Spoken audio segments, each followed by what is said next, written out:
ফেরিওয়ালার বেশে এলাকায় ঢুকে কৌশলে হাতিয়ে নেন অর্থ।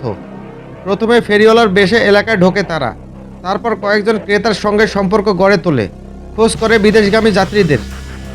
এরপর নিজেদের কাছে সৌদি রিয়াল, ইউরো, মার্কিন ডলার সহ নানা বৈদেশিক মুদ্রা আছে বলে জানায়। এরপর বৈদেশিক মুদ্রা দেওয়ার কথা বলে কৌশলে টাকা হাতিয়ে নেয়। চট্টগ্রামের লোহাগাড়ায় এমন এক সংঘবদ্ধ প্রতারক চক্রের 4 সদস্যকে গ্রেফতার করেছে লোহাগাড়া থানা পুলিশ। তারা হলেন ফরিদপুর জেলার ভাঙ্গা উপজেলার সদরদি এলাকার মোহাম্মদ সারোয়ার হোসেন, সোহেল বেগ, কামাল শেখ ও শওকাত খান। গতকাল বুধবার বেলা 3:30টার দিকে উপজেলার আমিরাবাদ ইউনিয়নের পুরাতন বিওসি গোলাম আলী শিকদার পাড়ায় এলাকা থেকে তাদের গ্রেফতার করা হয়। আজ বৃহস্পতিবার তাদের চট্টগ্রাম আদালতে পাঠানো হয়।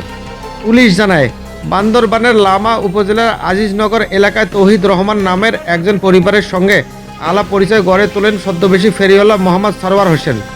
তৌহিদুলের মা বাবা দুজনকে ওমরা করতে সৌদি আরবে যাবেন। এ কথা জানার পর সারোয়ার জানান তার কাছে সৌদি রিয়াল আছে, বাংলাদেশি টাকার বিনিময়ে সৌদি রিয়াল দেবেন বলে গত মঙ্গলবার বিকেলে তৌহিদুলের লোহাগাড়া আমিরাবাদ স্টেশনে ডাকেন সারোয়ার। এরপর তৌহিদুলের কাছ থেকে কৌশলে 5 লাখ টাকা হাতিয়ে নিয়ে সটকে পড়েন। লোহাগাড়া থানার ভারপ্রাপ্ত কর্মকর্তা আরিফুর রহমান বলেন, গত মঙ্গলবার সন্ধ্যায় ঘটনার পরপরই তৌহিদুর রহমান পুলিশের কাছে অভিযোগ করেন। তারপর সিসিটিভি ফুটেজ ও তথ্য প্রযুক্তির সাহায্যে প্রতারকদের অবস্থান শনাক্ত করা হয়। স্থানীয়দের সহায়তায় প্রতারক চক্রের 4 সদস্য গ্রেফতার করা হয় এবং তাদের কাছ থেকে 4,42,000 টাকা উদ্ধার করা হয়।